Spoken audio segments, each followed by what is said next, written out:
बिस्मिल्लाहिर्रहमानिर्रहीम। अस्सलाम वालेकुम। गुले चारुका शुमाचार के तो वश न्यूज़ मंच में मेहमानदार अली हुसैन शुमारा मारागा शाबाज सिंध वशत कना गुले चारुका मर्ची आबाद सिंध प्रोग्राम में तो टॉपिक हस्ते इलेक्शन चेरन चे सिचुएशन हस्ते पार्टी पोजीशन चे हस्ते सिंध था ऑल ओवर इलेक्शन दुरुसाफ़ी हस्ता आइन को मगब कनगी क्या आइन कवर को इलेक्शन चे सूरत हालें अपोजिशन दिगे पार्टीज़ हस्ता पीपल्स पार्टी अच्छे अलावा जो पार्टीज़ हस्ता इल्ज़ामात भी बास जने गए के दांदली बिता बास ये सूरत हाल आवाले च मर्ची प्रोग्राम हस्ते आवाज़ से प्रोग्राम स्टार्ट करने का चिपे समा एक की ज़रूरत है शॉर्ट ब्रेक का चरण कंटिन्यू करें।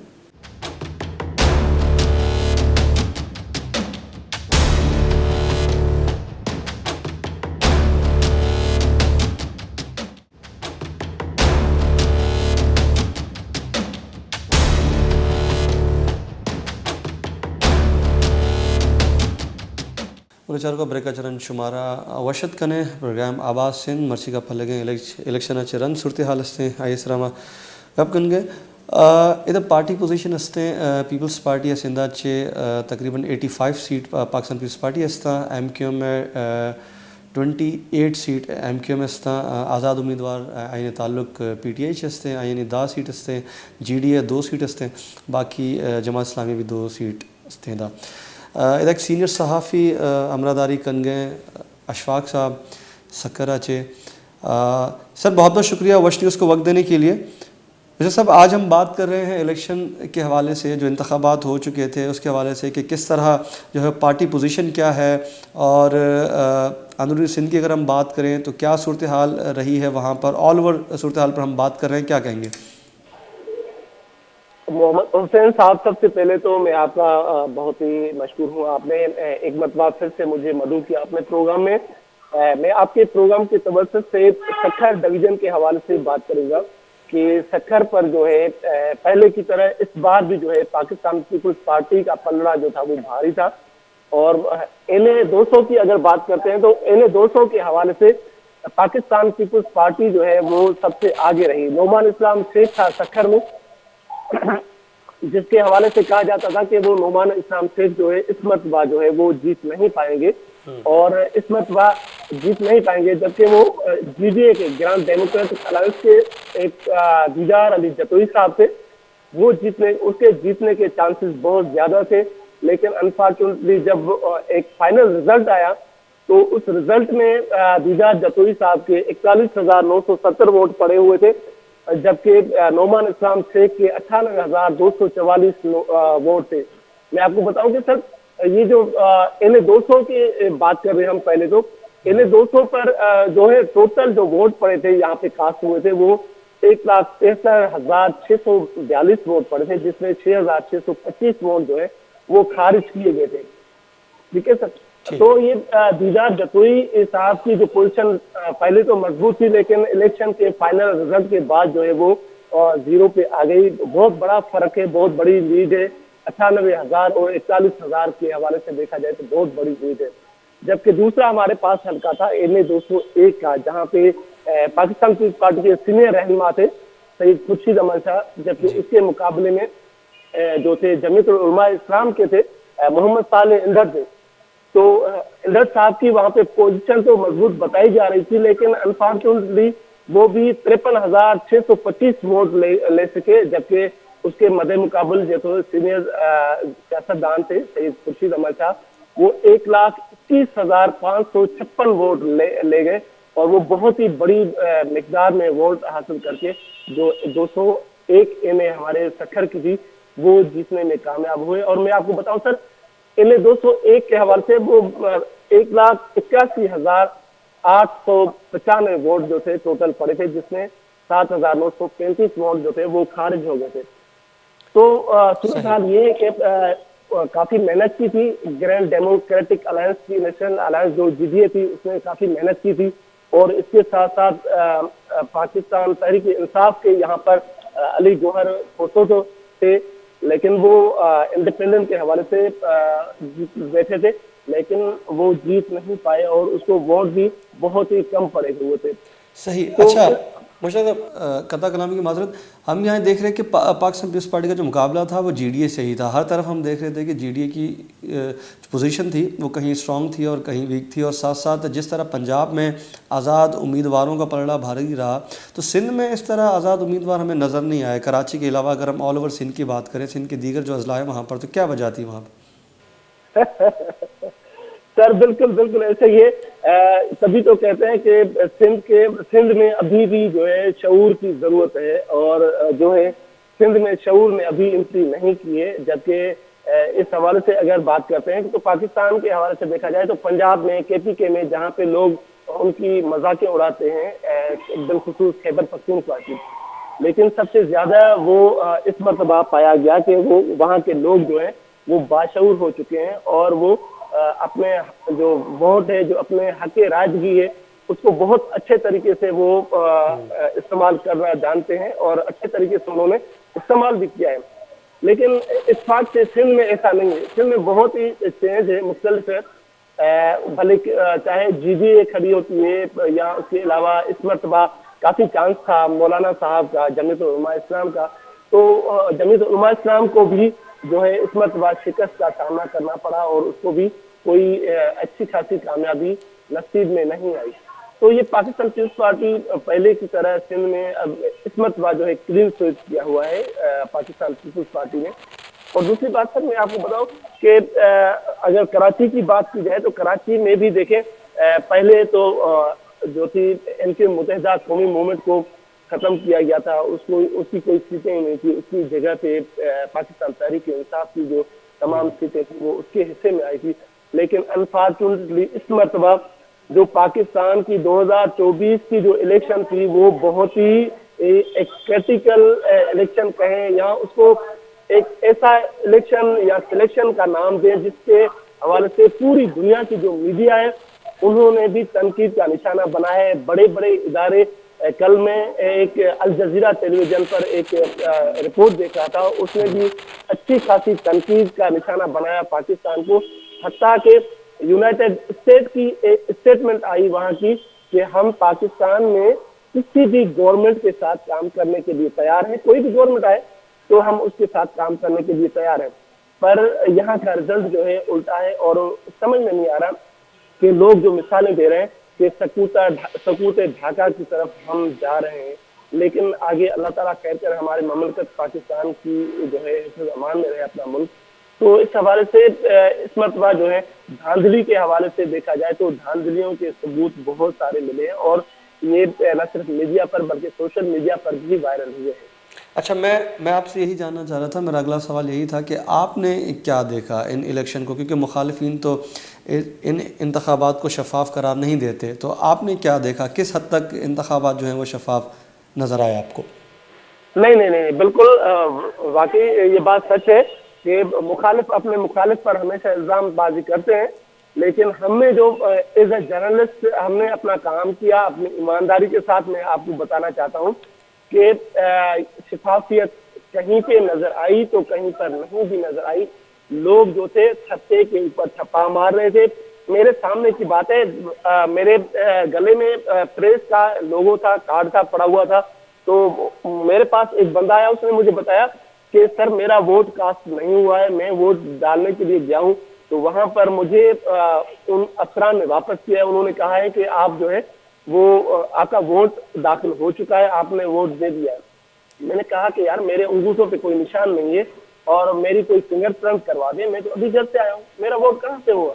तो उन्होंने कहा कि आपका वोट हो चुका है बेटा, आप जाएं घर पे जाएं और आराम करें। ये हालत है। सही, मतलब इंतखाबात शफाफ बिल्कुल भी नहीं हुए, आप ये कह रहे हैं कि अच्छा। इसके अलावा हमने ये देखा है कि सिंध में जो है, सिंध के जो शहरी इलाके हैं वहाँ पर एमक्यूएम का बड़ा माजी में जोर रहा है, लेकिन इस बार एमक्यूएम को कराची में तो नशिस्तें एमक्यूएम निकाल गई है, लेकिन सिंध के दीगर शहरों में एमक्यूएम नहीं निकाल सकी। इसकी वजह क्या है? तो देखिए सर, एमक्यूएम तो देखिए पुराने दौर में जब 2018 की इलेक्शन हुई थी तो एमक्यूएम को बिल्कुल ही पीछे धकेला गया था। अब चीजें वाज़ेह होती जा रही हैं, ये एक ऑन द रिकॉर्डेड चीजें हैं, इसमें कोई ढकी छुपी चीजें नहीं है। जो लोग इनको पीछे धकेलते हैं, इस मरतबा उन्होंने हद से भी ज्यादा, जो कि एमक्यूएम की तवक्को थी, जो उनकी एक्सपेक्टेशन थी, उससे भी कहीं ज्यादा एमक्यूएम को नवाजा गया है। सुनने में ये आया है कि कराची में एमक्यूएम के 15 उम्मीदवार खड़े थे, जबकि वो एमक्यूएम को 18 सीटें दी गई है, जिस पर एमक्यूएम जो है वो बहुत ही परेशान थी कि हमारे लोग ही 18 उम्मीदवार थे, तो हम 15 उम्मीदवार थे और हमें 18 सीटें कैसे दी गई। उसका सबूत ये है कि एमक्यूएम पाकिस्तान ने इस मरतबा शुक्रिया हाफिज साहब, शुक्रिया पाक फौज का भी जो बैनर्स वगैरह पेनाफ्लेक्स पूरे कराची में की हुई है। तो इस चीज से ये वाजह होता है कि ये चीजें शिफाफ नहीं हुई। इलेक्शन जो है वो साफ और शिफाफ नहीं है, वो मेरिट पर नहीं है, वो सिर्फ एक पाकिस्तान को नुकसान देने की एक देखिए हमारा मुल्क हुसैन साहब, हमारा मुल्क एक क्या कहते हैं दूसरों की इमदाद पे चलने वाला मुल्क है। हम जो है ग्रांट लेते हैं, IMF से कर्जा लेकर चलने वाले, हम मकरूज कौम है, हम मकरूज हैं और कर्जे पर चलने वाले लोग हैं। जब ये सिलेक्शन करनी थी तो फिर पाकिस्तान को ये इतना खर्चा अरबों रुपए खरबों रुपए का नुकसान देना नहीं चाहिए था मुल्क को। ये मुल्क के साथ वफादारी नहीं है, ये मुल्क के साथ बड़ा हादसा है और बड़े हादसे की तरफ खुदा न खासा हम जाने के लिए जो है पता नहीं क्यों वो तैयार बैठे हुए हैं और हम अपने दिली रंजो गम जो है वो पार्टियों के ऊपर निकाल रहे हैं, किसी पार्टी को वो निशाना बना रहे हैं और लोगों के जो वोट है, लोगों के जो उनका मैंडेट है, उनको चुराने की कोशिश की जा रही है और हम उस पर जो है कतई तौर पर नजरसानी नहीं कर। ठीक, अच्छा, इसके अलावा मुझे तो वक्त की थोड़ी सी कमी है, मैं ये जानना चाहूँगा कि हमने और आपने हमेशा जो है वो पॉजिटिव क्रिटिसिज्म किया है गवर्नमेंट ऑफ सिंध पर। हमने पाकिस्तान पीपल्स पार्टी के दौर में हमने, अगर हम सेहत की बात करें, एजुकेशन की, ट्रांसपोर्ट की, हर हवाले से हमने प्रोग्राम्स भी किए हैं और हमने बड़ी तनकीद भी की है। लेकिन उसके अलावा मसाइल के अंबार हैं, उसके अलावा पाकिस्तान पीपल्स पार्टी का, उसके बावजूद पाकिस्तान पीपल्स पार्टी का जीत कर आना और एक बार फिर हुकूमत बनाने जा रही है चौथी मरतबा। अगर हम कहें तो इस बार भी अगर 5 साल पूरे होंगे तो 20 साल मुकम्मल हो जाएंगे। तो क्या समझते हैं कि तरक्की होगी या तो फिर जैसा है वैसा ही रहेगा? सर, किसी शायर ने भी खूब कहा है कि जो कौम अपनी तकदीर बदलना नहीं चाहे तो उसकी तकदीर खुदा भी नहीं बदलता। तो ये देखें, ये वो कौम है जो कभी सुधरने वाली कौम नहीं है। सिंध के अवाम में इतना शऊर नहीं है। और आप देखें कि पाकिस्तान पीपुल्स पार्टी में सिर्फ रईस, जागीरदार, वडेरे, सरदार और सैयद हैं।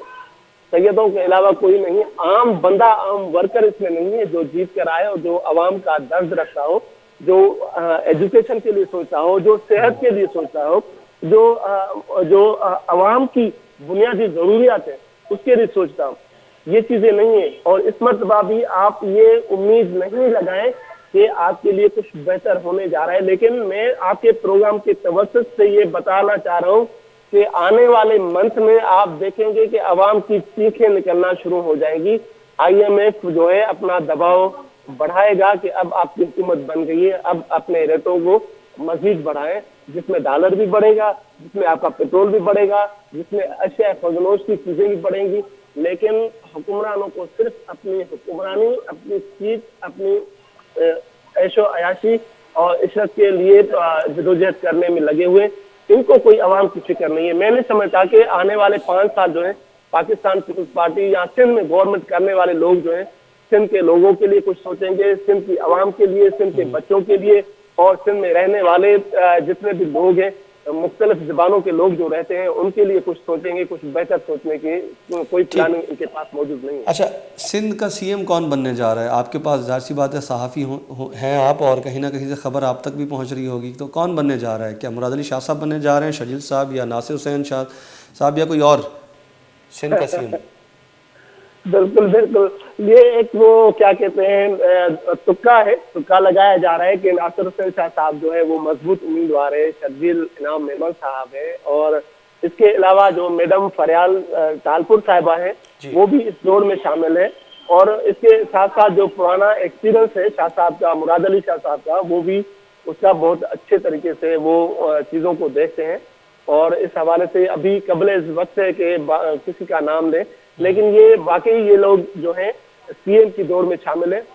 अब देखते हैं कि उनकी सेंट्रल एग्जीक्यूटिव कमेटी जो है वो क्या फैसला करती है, वो किसको CM का जो ताज है वो उसके सर पे रखती है। नासिर हुसैन शाह साहब जो है उसके नसीब में आती है शर्जील इनाम मेमन साहब या मैडम फरियाल तालपुर साहिबा है या फिर स्वयं वही जो है मुराद अली शाह साहब के हिस्से में आती है, वो आने वाले वक्त में पता चल जाएगा कि वो कौन सी ठीक है बनेगा। मुश्ताक साहब, बहुत बहुत शुक्रिया वश न्यूज़ को वक्त देने के लिए। आपने तमाम तर सूरत हाल से हमें आगाह किया कि आइंदा का जो लाए अमल है, सिंध की सियासत किस तरफ जा रही है, और जो भी इंतखाबात के दौरान जो कुछ हुआ, आपने इंतखाबात के हवाले से बताया कि कितने शफाफ रहे और क्या कुछ हुआ इंतखाबात में। बोले चारों का मुश्ताक साहब हमें गो कि सूरत हाल हस्ते हैं कि पाकिस्तान पीपल्स पार्टी गवर्नमेंट हस्ते next government Pakistan Peoples Party हस्ते MQ में बाद सीट मिले था कराची था। ये सूरत हाल हस्ते इंतखाबात शफाफ इशगो के नया धांधली भी तर जा गया। बाकी इधर जरूरी एक शॉर्ट ब्रेक का चलन कंटिन्यू करें।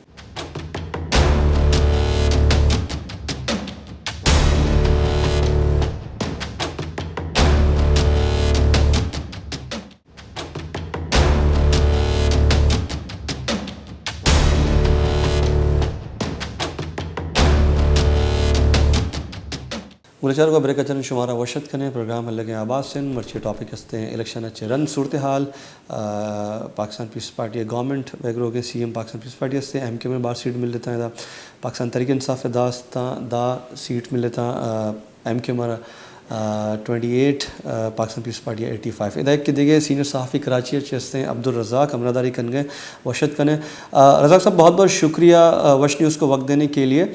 इंतखाबात के हवाले से हम बात कर रहे हैं और कराची में तो यकीनन आप भी चौंक गए होंगे, हमने भी जब रिज़ल्ट्स देखे तो, क्योंकि MQ की उस तरह की से मतलब कहा जा सकता है कि कैंपेन हमें नज़र नहीं आई, उस तरीके से MQ एक्टिव नज़र नहीं आई, लेकिन रिज़ल्ट जो वो हमें ये बता रहे थे कि MQ शायद हिडनली उनकी कैंपेन जारी थी। जिस तरीके से नताइज आए हैं कराची में और MQ जो है वो बड़ी एक जमात बनकर एक बार फिर से सामने आई है, क्या कैसे देखते हैं इस? देखें अली साहब, पहले तो बहुत शुक्रिया, आपने दावत दी अपने प्रोग्राम में। और यहाँ पर मैं आपको बताता चलूँ क्योंकि पोलिंग वाले दिन मैं खुद फील्ड पर मौजूद था और आवाम से मैं रास्ते में भी था, क्योंकि हम सहाफ़ी हैं तो हमारा काम है कि सहाफ़त को अच्छे तरीके से सरअंजाम देना। तो मैंने वहाँ पर जो देखा, और NA 241 खुसूसन NA 238 और NA 230 भी मैं गया जो मलिर का हल्का कहलाता, तो इन तीनों हल्कों पर मुझे कहीं भी MQM का वोटर नज़र नहीं आया। और खुसूसन अगर देखा जाए तो ये जो इंतखाबात हुए हैं, ये इसको हम धांधली कहें या साजिश कहें कि किसी को लाकर बैठाना था, ये आवाम के साथ मजाक किया गया है और आवाम के मैंडेट को तस्लीम नहीं किया गया है। अगर ये आवाम के मैंडेट को तस्लीम ही नहीं करना था तो आपने इलेक्शन ही नहीं करवाना था। आप बता देते कि भाई ये लोग आएंगे, ये लोग बैठेंगे। अब अगर कराची की बात की जाए तो कराची में तो MQM का तो मैं नहीं समझता था कि जिस तरीके से हमने फील्ड पे 8 फरवरी को जो हमने लोगों से राय भी ली, लोगों से पूछा भी और मुख्तलिफ पोलिंग स्टेशन का दौरा भी किया, तो MQM का तो हमें नाम नज़र नहीं आ रहा था। लेकिन रात में कोई जीत रहा है और सुबह उठ के देखते हैं तो दुनिया बिल्कुल पलटी हुई होती है, यानी कि एकदम झुल्लू फेर दिया गया है। ये लिखा। ठीक, तो क्या देखते हैं अब? कुछ लोगों का ख़दशा है कि हालात फिर माजी की तरफ जा रहे हैं, जिस तरह 2013 में 2011 में हालात थे, अब एक बार फिर से MQM को मजबूत किया गया है। आप क्या समझते हैं? और साथ ही साथ जो है वो आज़ाद उम्मीदवार थे, जिस तरह पंजाब में वो सामने आए हैं उभर कर, तो यहाँ कराची में यही जाहिर किया जा रहा था कि आज़ाद उम्मीदवार जो है वो बरतरी ले जाएंगे, लेकिन ऐसा कुछ हुआ नहीं। देखिए, आज़ाद उम्मीदवारों के हवाले से तो मैं यहाँ पे नून लीग का ज़रूर तस्करा करना चाहूँगा कि एक वक्त था कि नून लीग की जो हमारी बड़ी मोहतरम लीडर हैं मोहतरमा मरियम नवाज साहिबा, उनका कहना था कुछ अर्से पहले तक कि वोट को इज्जत दो, और वो ये कहती थी, फरमाती हुई नज़र आती थी कि भाई जो लोटे होते हैं उनकी असल जगह बाथरूम में होती है। लेकिन अब आप देखें जो आज़ाद उम्मीदवार हैं वो सारे नून लीग की झोली में जा रहे हैं, तो फिर बाथरूम किसे कहा जाएगा? तो वोट को इज्जत दो का नारा तो एक जगह हो गया। अब रही बात कराची की, तो कराची की आवाम ने इस बार बड़े जो है जोश और जज्बे के साथ निकल कर वोट दिया, वोट कास्ट किया। लेकिन अब जो मामलात हैं इससे आवाम नाउमीदी का शिकार हो रही है, क्योंकि मैंडेट को तस्लीम नहीं किया जा रहा। अच्छा, एक तरफ हाफिज़ नईम उर रहमान जो हैं, वो जो कि सरबराह हैं जमात इस्लामी के कराची में, उन्होंने भी अपनी नशिस्त वापस की है। वो भी नाला हैं, वो समझते हैं कि उनकी नशिस्तें ज़्यादा, उनका हिस्सा ज़्यादा बनता था जो कि उनको नहीं दिया गया, और उनका हिस्सा और आज़ाद उम्मीदवारों का हिस्सा जो है वो MQM को दिया गया है। कितना इत्तेफाक करते हैं? देखिए ना जी, मैं इसी पर आ रहा था। हाफिज नईम साहब और जमात इस्लामी की कैंपेन आप देखें किस शानदार तरीके से उन्होंने कैंपेन करी। फिर उसके अलावा अगर आप किसी को उसका हक मारते हैं, फिर उसे भीख में वो चीज़ देते हैं, तो जो बागैरत इंसान होगा, जो गैरतमंद इंसान होगा, वो चीज़ वो नहीं लेता। और ये बड़े जेस्चर का मुजाहरा किया हाफिज नईम साहब ने, और उनको इस पर मुबारकबाद देनी चाहिए, ना कि उन पर तनकीद होनी चाहिए। हम्म। अच्छा, नहीं, तनकीद की बात यहाँ नहीं हो रही। अच्छा, मैं यहाँ से ये जानना चाहूँगा कि क्या आप समझते हैं कि एमक्यूएम और पाकिस्तान पीपल्स पार्टी जो है वो मिलकर आगे बढ़ेंगी, एमक्यूएम गवर्नमेंट का हिस्सा रहेगी? कोई ऐसी खबरें हैं? देखें, खबरें तो बहुत ढेर सारी हैं, लेकिन मैं आपको एक बात बताता चलूं कि कुछ दिन पहले ही, गुज़िश्ता दिन पहले, यानी कि बिलावल साहब की प्रेस कॉन्फ्रेंस होती है और वो एनकेएम को बाकायदा वार्न करते हुए नजर आते हैं कि हमें मैंडेट मिला है, लेकिन आपको जो मैंडेट दिया गया है वो जाली है, और कराची के अमन को हम किसी तौर पर भी खराब करने की इजाज़त आपको नहीं देंगे। इस तरीके के बयान हमारे सामने आ रहे हैं। अब रही बात एमकेएम की, तो एमकेएम वो जमात है जो कभी भी अपोजिशन में बैठना पसंद नहीं करती, उसकी एक अपनी तारीफ है। तो पॉसिबिलिटीज हैं कि सिंध की सतह पर तो अगर पीपल्स पार्टी चाहे, क्योंकि पीपल्स पार्टी के पास पूरी अपने नंबर्स हैं सिंध असम्बली के लिए, लेकिन अगर वो चाहें तो वो बिठा सकते हैं, अगर नहीं चाहें तो वो उनकी मर्जी है, क्योंकि उनके पास नंबर्स पूरे हैं। हाँ, अगर हम कौमी असम्बली की बात करें तो उसमें राब्ते हुए हैं बिल्कुल। नून लीग ने पीपल्स पार्टी और एमकेएम से भी राब्ता किया है और एक PDM-2 की सर्च की हुकूमत बनने जा रही है। अच्छा जी, लेकिन में ऐसा नजर नहीं आता। उसके अलावा हमने आपको भी प्रोग्राम में मदऊ किया माजी में, और हमने सिंध के मसाइल पर बात की, जिसमें कराची कैपिटल है, कराची के मुख्तलिफ अजला पर हमने प्रोग्राम्स किए, और उस पर हमने इंफ्रास्ट्रक्चर पर जो है वो बात की, हमने सेहत पर बात की, हमने उसके अलावा एजुकेशन पर भी बात की। क्या वजह है कि चौथी बार भी सिंध की आवाम ने पाकिस्तान पीपल्स पार्टी को मुंतखब किया है? यानी कि हम और आप तो जिन मसाइल पर बात करते थे, क्या आवाम को वो मसाइल नज़र नहीं आते, या इस पर क्या कहेंगे आप? देखें, इस पर दो बातें ये आती हैं। सबसे पहली बात कि सिंध को जो एजुकेशन के हवाले से जितना दूर रखा गया है वो एक बड़ा अलमिया है, और ये एक सबसे बड़ी वजह है। दूसरा, वहाँ पे गुर्बत और वहाँ पे तरक्की ना होना। और जिस तरीके से इलेक्शन हुए हैं तो उस पर तो बहुत ज़्यादा सवालिया निशान उठ चुके हैं, और आलमी मीडिया भी सवालिया निशान उठा रहा है कि रात में रिजल्ट कुछ और सुबह कुछ, और अवाम की उम्मीदों के बरक्स ये जो रिजल्ट दिया गया है और सिंध में जो मैंडेट मिला है उससे भी सवालिया निशान है। लेकिन सबसे बड़ी वजह मैं ये समझता हूँ कि सिंध की आवाम को जो सबसे बड़ी बात जो तालीम से जो दूर रखा गया है उसकी बड़ी वजह ये बनती है। ठीक है, तालीम से जो दूर रखा गया है उसकी वजह। तो अच्छा, उसके अलावा कराची में भी धांधली की इतलात थी मुख्तलिफ पोलिंग स्टेशन पर, मुख्तलिफ अजला में, मुख्तलिफ हलकों में।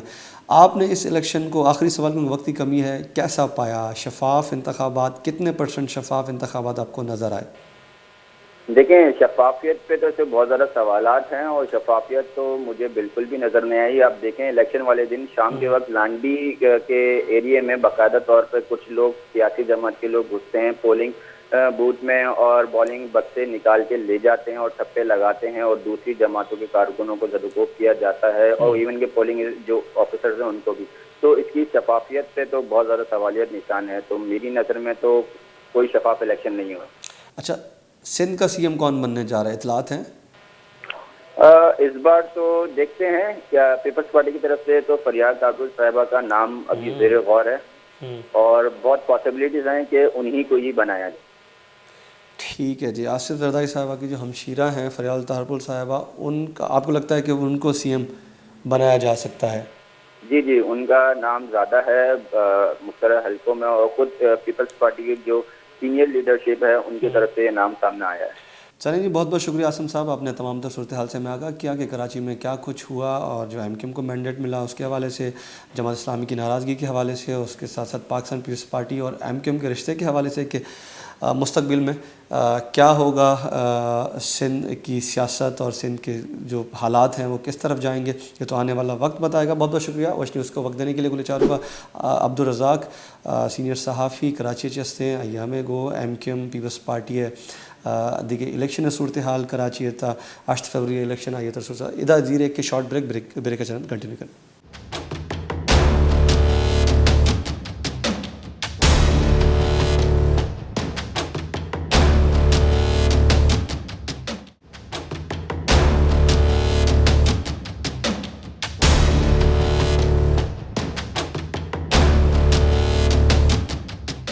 मुरेचारू का ब्रेक चरण शुमारा वशद कने प्रोग्राम आबाद सिंध टॉपिक हस्ते इलेक्शन रन सूरत हाल सर गपकन गए इधर की देखे कॉलर हस्ते समाजी सियासी रहनुमा डॉक्टर शफीक पोलर साहब। शफीक साहब बहुत बहुत शुक्रिया वश न्यूज़ को वक्त देने के लिए। आज हम बात कर रहे हैं इंतखाबात के बाद की सूरत हाल और इंतखाबात के हवाले से कि किस हद तक शफाफ रहे और पाकिस्तान पीपल्स पार्टी एक बार फिर कामयाब होकर सामने आई है।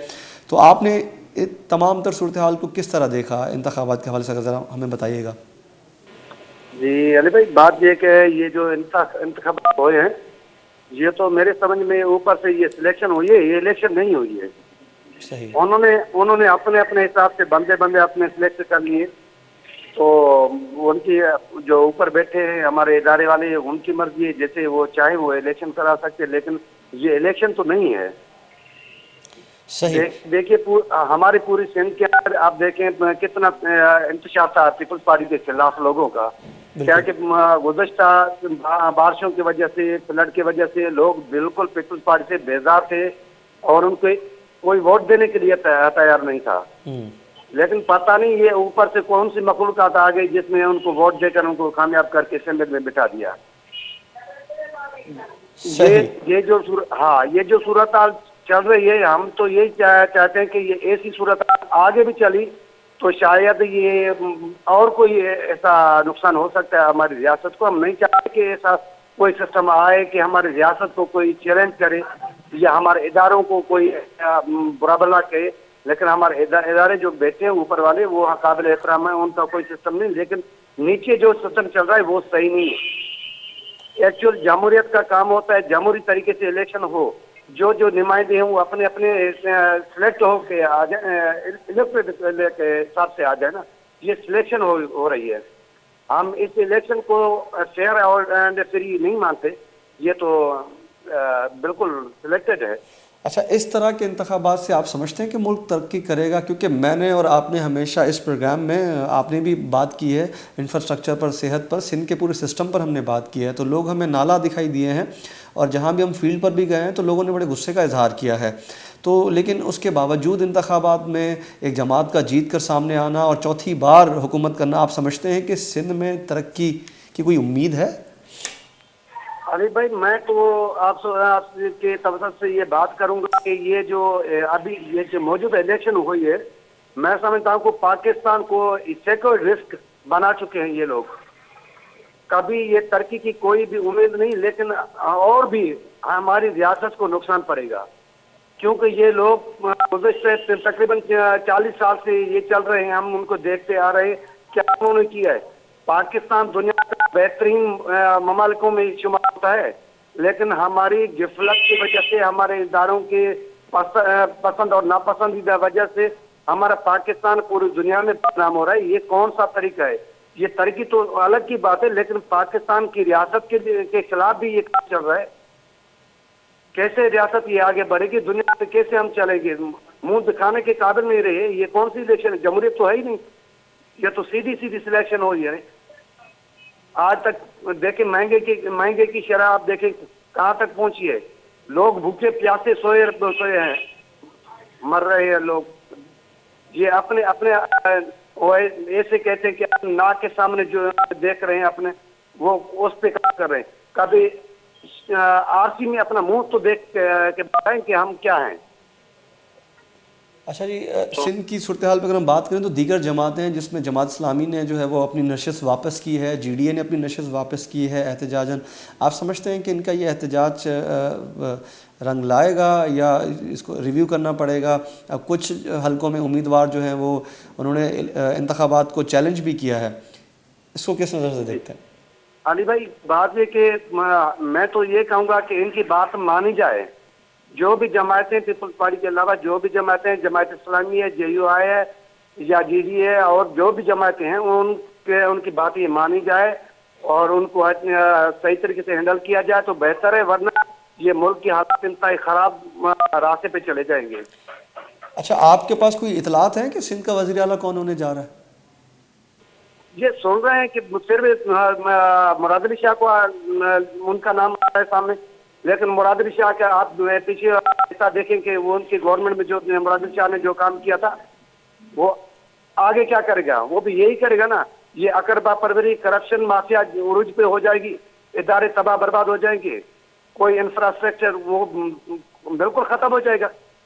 कोई भी सिस्टम नहीं, हमें तो इनमें कोई उम्मीद ही नहीं कि ये हमारे सिंध को किसी अच्छी तरीके से चला सके। देखिए, अगर हम बात करें पंजाब की, तो पंजाब में बड़ी तादाद में आज़ाद उम्मीदवार भी जीत कर सामने आए हैं, लेकिन सिंध में कोई ऐसी सूरत हाल हमें नज़र नहीं आई। तो सिंध में वो शऊर नहीं है या क्या वजह है? देखिए भाई, क्या कि शऊर है, लेकिन हमारे जो जागीरदार जो पीर मीर बैठे, वो उनको खरीद करके ये जरदारी माफिया उनको खरीद कर लेती है, तो ये डेरे खरीद हो जाते हैं, इदारे खरीद हो जाते हैं। लेकिन शऊर है, शऊर की कमी नहीं है हमारे सिंध में। देखिए, मैं आपसे बात करता हूँ, ये भी तो शऊर है ना जी। ये तो मैं बात कर रहा हूँ आपसे, ये भी शऊर है। शऊर नहीं होता तो मैं आपसे कैसे बात कर सकता? लेकिन पंजाब हमारे से ज्यादा नहीं, लेकिन वहाँ एक बात है कि वहाँ थोड़ी ज्यादा जमहूरियत है। पंजाब हमारे से इस वजह से थोड़ा आगे कि वहाँ जमहूरियत की कुछ किरण नजर आ रही, लेकिन सिंध में जमहूरियत तो ना कोई सिलसिला ही नहीं है। कहाँ जमहूरियत है? यहाँ तो वडेरा शाही है। सही, ठीक है सर, बहुत बहुत शुक्रिया वश न्यूज़ को वक्त देने के लिए। टाइम की कमी है, आपसे मज़ीद बातचीत जारी रहेगी।